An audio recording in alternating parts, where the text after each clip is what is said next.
بسم الله الرحمن الرحیم. تر ټولو د مخه السلام علیکم ورحمت الله وبرکاته.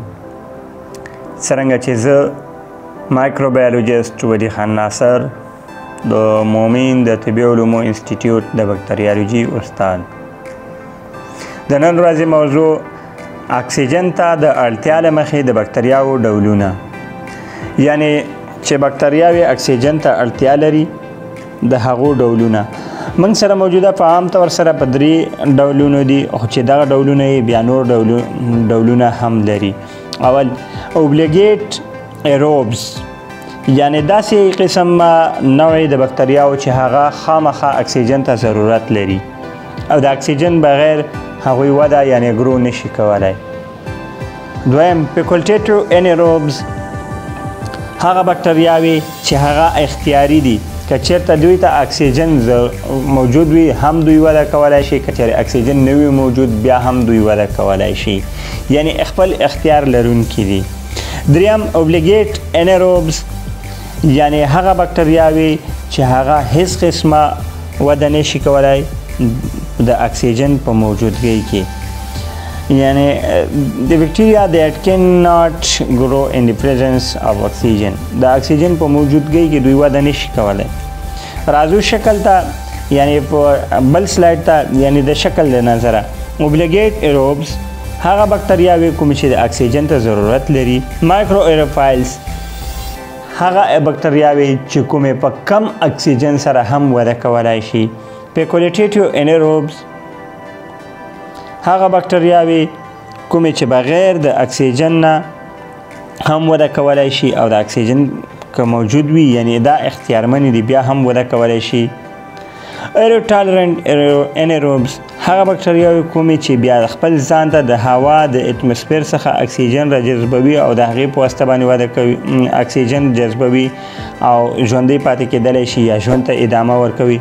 اوبلیګیټ انیروبز هغه باکتریا کومې چې د اکسیجن په موجودګۍ کې وده نشي کولی، یعنی بغیر د اکسیجنه ژوندی وده کوي. موږ وایو چې باکتریا د حجروي دیوال له نظره په دوه برخو ویشل شوي دي، چې یو یې ګرام مثبت دي او بل یې ګرام منفي دي. ګرام مثبت باکتریاوې بیا په خپلو کې په دوه برخو ویشل شوي دي، کومو ته چې ګرام پازیټیو کوکای وایي او ګرام پازیټیو راډز.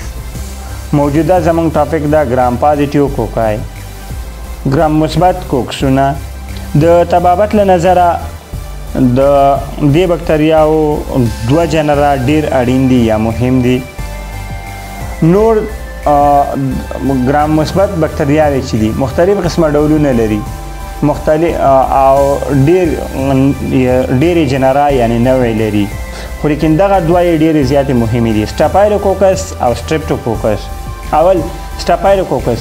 سټاپایلوکوکس دې ته د دې د وجې نه وایي چې دا په ګرام تلوین نه وروسته چې دا چې کله موږ په مایکروسکوپ ګورو دا د انګور د تاکونو په شان شکلونه لري، یعنی دغه یو د بل سره مسلسل جوړی نښتي شکلونه لري.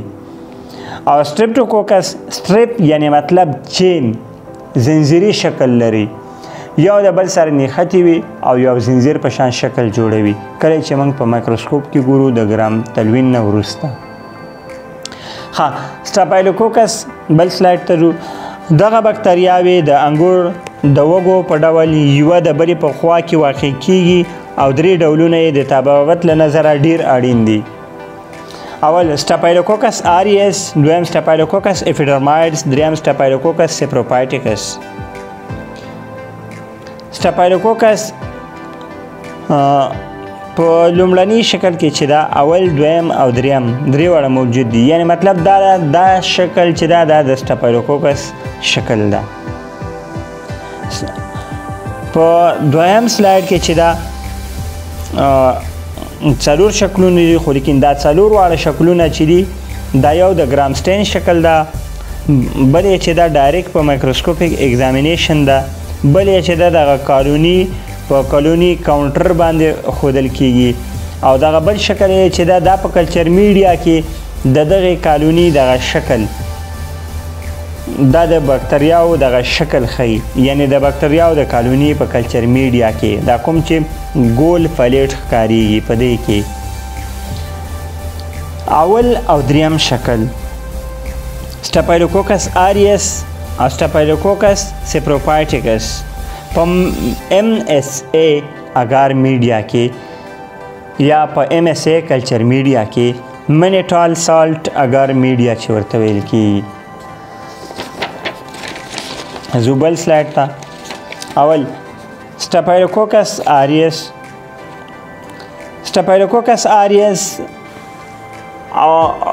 مونږ د سټافایلوکوکس بکټریا د سټریپټوکوکس څخه لومړنۍ دوه مهمو نقطو سره جلا کوو.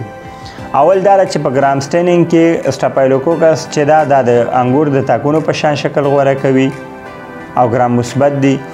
دویم فرق یې دا ده چې دا کټلیز مثبت دی او سټریپټوکوکس چې دی دا د زنځیري شکل غوره کوي په تلوین کې او بیا بعد د هغې نه چې دا کټلیز منفي دی. سټافایلوکوکس نوعی چې دی دا کټلیز مثبت دی او سټافایلوکوکس آریس چې دا بیا کټلیز کوآګولیز هم مثبت ده. کوم هغه دوه معاینات چې موږ په لومړنۍ هفته کې او دویمه هفته کې عملی معاینات ورکړي په لابراتوار کې کټلیز او کوآګولیز. سټافایلوکوکس آریس اکثره په پوزه او کله کله پوستکي کې او په ځانګړي توګه د روغتون په کارمندانو او ناروغانو کې موندل کیږي. یعنی د انسان په پوستکي کې موجود وي او په سپنګمو کې، خو لیکن د روغتون په کارمندانو او ناروغانو کې د دې د وجې نه زیات موجود وي چې هلته کوم مریضان چې راځي د هغو څخه استفاده کیږي. یعنی د هغو مریضانو د تماس له وجې نه چې دا هلته په روغتون کې هم پاتې کیږي. د 15% ښځو په محبل یعنی ویجینا کې هم لیدل کیږي چې د ټاکسیک شاک سینډروم ته زمینه برابروي. ټاکسیک شاک سینډروم یعنی مطلب دا ده یعنی داسې یو قسم ته زهریله مواد افرازوي چې د هغې څخه یو مریض شاک ته ځي یعنی کوما ته ځي، بېهوشي حالات ته ځي. د دې انتقال یا ترانسمیشن یې څنګه کیږي د سټافایلوکوکس آریس؟ دغه میکروبونه د نوموړو ځایونو څخه یعنی مطلب پوزې څخه، د پوستکي څخه یا د هسپتال څخه یا د مریضانو څخه نورو ته څنګه انتقالیږي؟ مستقیما د ټوخي، پرنجي او د خولې د بلعوم افرازاتو څخه یعنی لاړې شولې او سپوټم شول یعنی د خراشکي یا بلغم او د نورو منټنو افرازاتو څخه یعنی منټن افرازات که چېرته داسې یو دانه وي په پوستکي باندې چې هغې نه پیپ راځي یا نو راځي، پس پکې موجود وي، د هغې د افرازاتو څخه یعنی هغه ترې وغورځېږي، د هغې سره هم انتقالیږي. او یا د تماس په واسطه او په غیر مستقیم ډول د دسمال، ګیلاس او نورو په واسطه انتقالیږي. دسمال، ګیلاس په روټین کې موږ او تاسو استعمالوو، خو لیکن په هسپتال کې که چېرته کوم انسټرومنټ یا اوزار لکه سیزر، فورسپس دغه په یو مریض ته انتقال شي او استعمال شي او بعد له هغې نه چې دغه اوزار صحیح تصفیه نه شي نو د دې څخه هم دویم مریض ته انتقالیږي. سټافایلوکوکس آریس د پیژندلو لپاره دوه مهم معاینات ترسره کیږي. اول کټلیز، که چېرته یوه بکټریا سټافایلوکوکس وي هغه به کټلیز مثبت وي. د کټلیز لپاره موږ په لابراتوار کې دوه قسمه معاینات ترسره کړي وو او په عام طور سره همدغه دوه معاینات ترسره کیږي.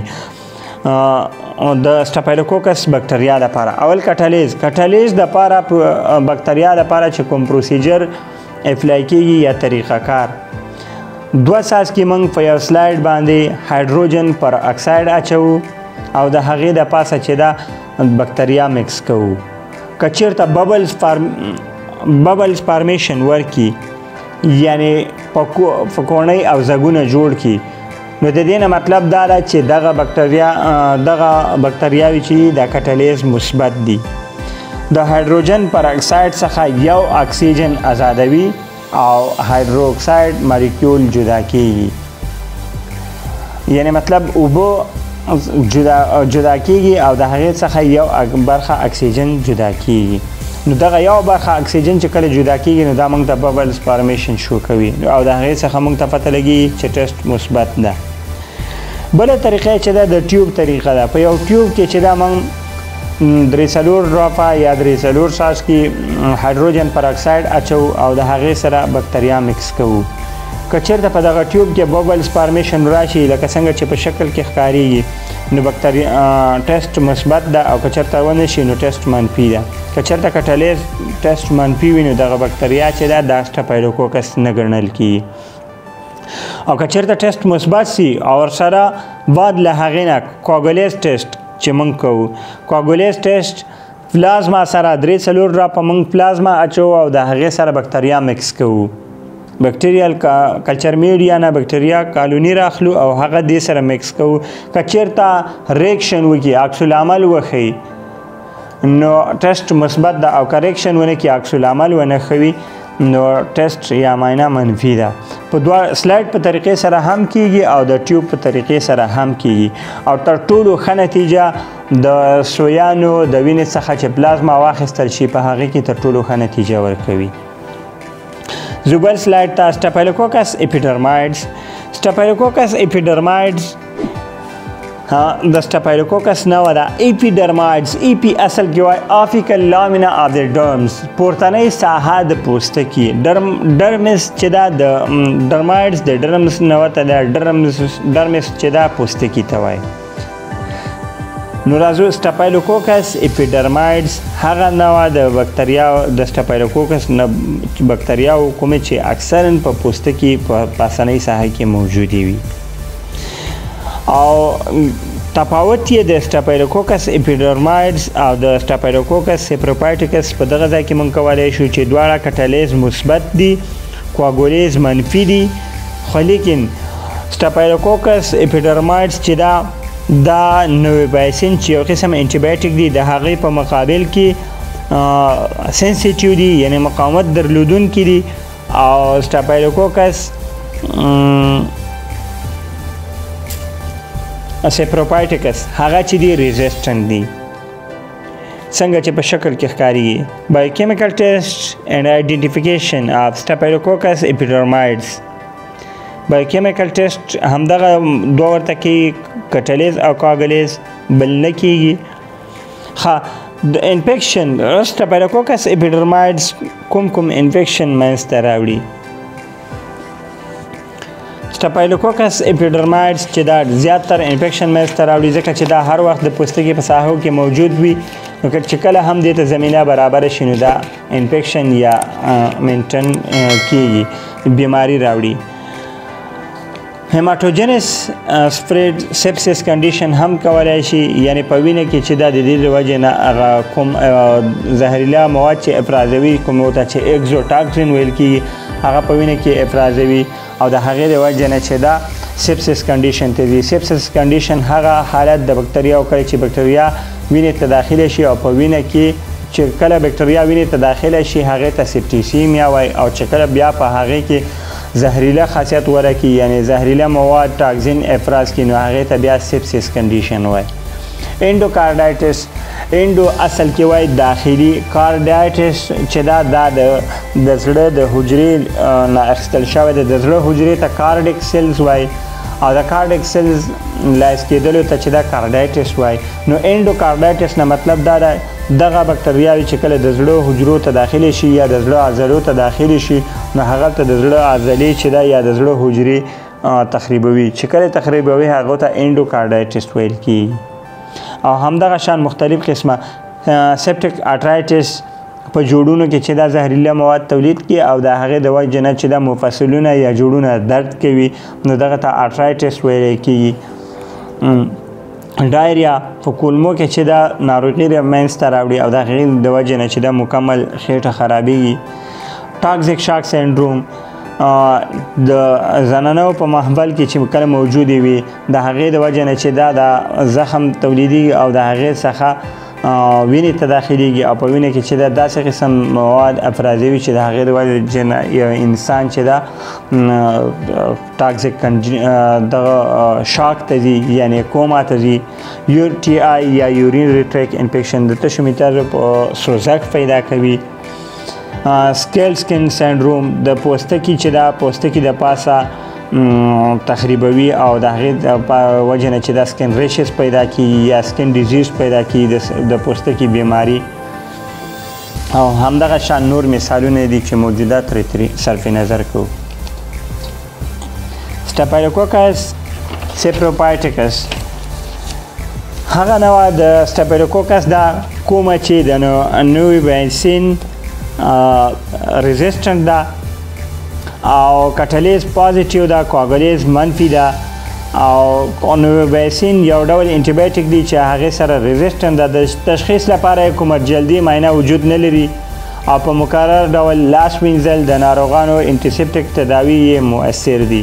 یعنی مطلب دا چې چاته ور انتقال په وخت کې چې دا که چېرته لاسونه بار بار ووینځل شي نو د دې هغه انتقالي دوره چې دا ختمیږي، یعنی انفیکشن ممانعت کیږي، پریونشن کیږي.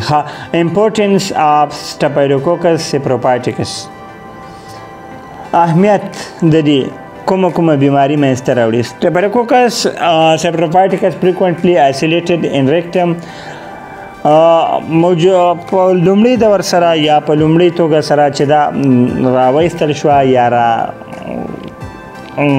رابرسیره کړلی شوه د ریکټم څخه and genitometry tract in young women can be causative agent of UTI in young healthy women. کولای شي چې انفیکشن یا مینټین کړي په ځوانو پیغلو کې د UTI سبب شي. او second most common urinary pathogen others than E. coli uncomplicated cystitis in young women. دویم په عام طور سره د ایکولای نه وروسته چې دا سټاپایلوکوکس سیپروپایټیکس دی چې هغه په ځوانو پیغلو کې چې دا یا ځوانو پیغلو زنانو کې د سیسټایټس سبب وګرځېږي او یا د UTI کمپلیکیټډ UTI سبب وګرځېږي. کالوني کاونټي چې دا نارمل رینج سره لاس په توان 15 یا لاس په توان 15 سره برابر په یو میلی لیټر کې چې دا CFU کالوني فارمینګ یونټ یعنی انډیکیټیو اشارتن ورکوي او سیګنیفیکنټ اف بکټیریا یوریا. که چېرته دغه بکټیریا هغه یورین چې کوم موږ کلچر کوو که چېرته په کلچر کې له موږ سره د بکټریاو کالوني په یو میلی لیټر کې لاس په توان 15 یا لاس په توان 15 سره برابر وه کالوني فارمینګ یونټ پر امیل نو موږ څه وایو چې د دې د وجې نه کیدلی شي دغه UTI. نور چې دا نارملي هم موجود وي.